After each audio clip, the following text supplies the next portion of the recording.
Okay, good morning.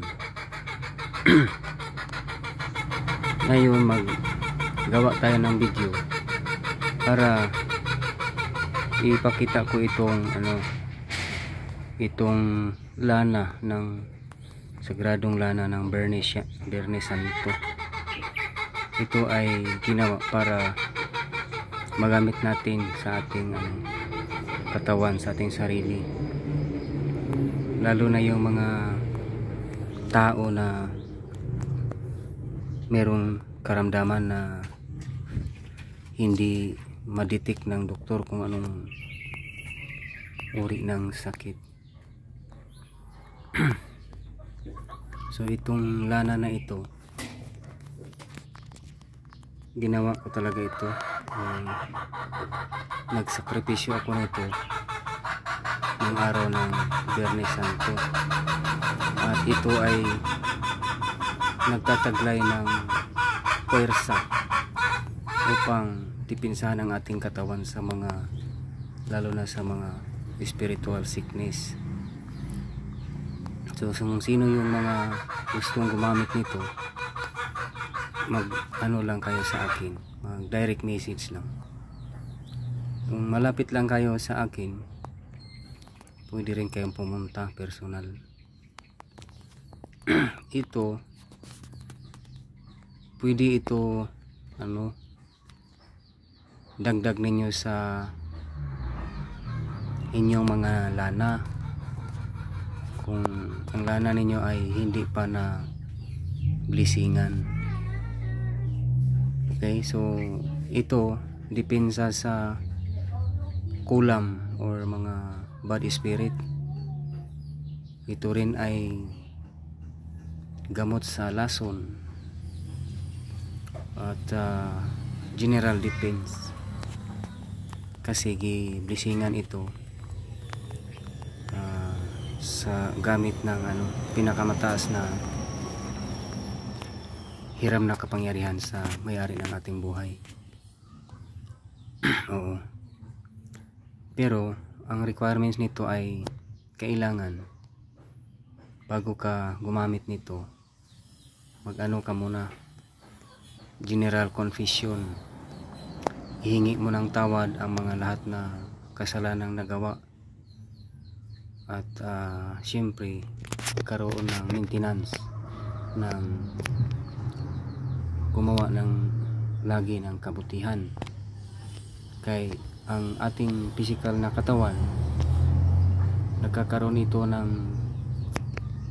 mga karamdaman kapag kulang tayo ng depensa sa spiritual at saka material. So ngayon kailangan, para dinggin ang iyong mga hiling sa paghingi ng tawad during general confession, kailangan yung taimtim na naghihingi ng tawad. Okay, tsaka sikapin natin na everyday maging mabuting tao tayo, kasi ganun lang yung katawan natin, marupok yan kapag marami tayong kasalanan. Oo, lalo na kapag hindi tayo ng general confession. Ito namang nakikita nyo mga bato, ito siya ito sa isang insekto. Ito trabaho ito ng isang insekto. Napakarami nito nasa loob, kinulikta ko. Ito naman isang uri ng bato, maraming uri ng bato dito. Yan, mga pyramid, triangle. Ito naman puso, ito triangle, pyramid. Ito naman puso pa rin. Ayan, ang daming triangle. Ito togatoy, cleansing sa material na dugo. Ito, ayan, liso ng langka. Ayan, triangle ulit. Ito linta. Ayan. Ito naman bertud ng kilat. Ito, ayan, binigay sa akin yan ng owner of life doon sa Cagayan de Oro. Ito yan, kakaiba rin ang ano niya. Marami tayong collection dito. Ang buhay natin ay sabihin natin nagbase, depende sa ating mga na-observe, nakita at na-experience siya, at depende rin sa antas ng ating kaalaman at ating paniniwala. So ulitin ko, ang video ito ay ginawa ko para ipakita ko lang itong sagrado na lana na gawa sa Biyernes Santo.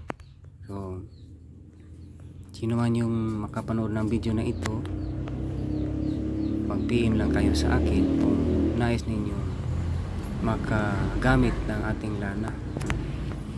Ayan, so kung itatanong ninyo binibenta ba ito, ay ano lang, kumbaga tawag dito, help me and I will help you. Ayan, tulungan nyo ako, tutulungan ko kayo. So sa ngayon na panahon, ang buhay natin ay ano, kumbaga helping each other.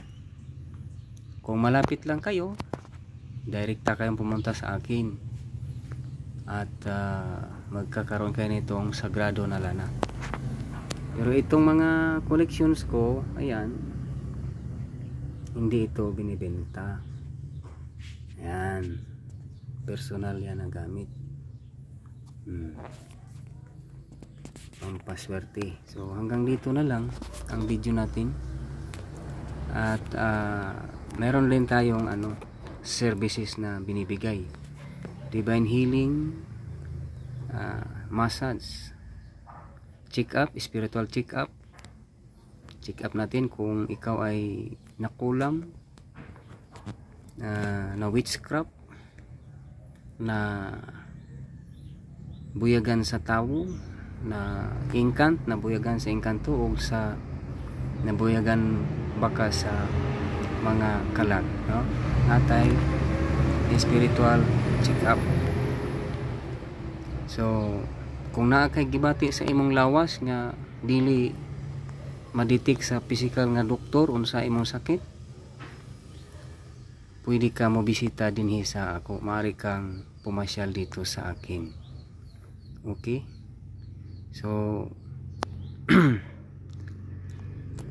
hanggang dito na lang ang aking video. Maraming salamat sa mga makapakinig at paki-ano nyo, kay i-upload ko ito sa YouTube. Paki-like and share and subscribe. Libre manood ng aking mga video, pero magtulungan nga tayo, i-like, share and subscribe ninyo ang aking video. Ayan, so hanggang dito na lang. Ito si Dato Kahayag nga maghatag kaninyo og kahayag. Ang tanan nga mga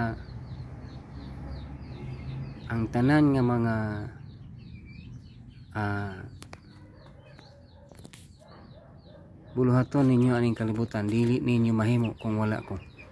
Kaya ako man ang maghatag kaninyo og kahayag. Usa ko sa maghatag kaninyo og kahayag. Diri lang kutob atong video. Daghang salamat. God bless us all. Babos.